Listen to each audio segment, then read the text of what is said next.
Una specchio nel bellezza, come dicono le Sacre Scritture. Contempliamo Cristo morto per noi insieme alla Madre Maria e alla Vergine Maria.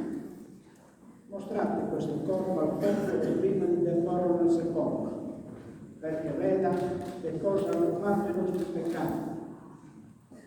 Preghiamo con fede l'agnello di Dio che toglie i peccati del mondo e ascoltiamo il canto delle tre Marie.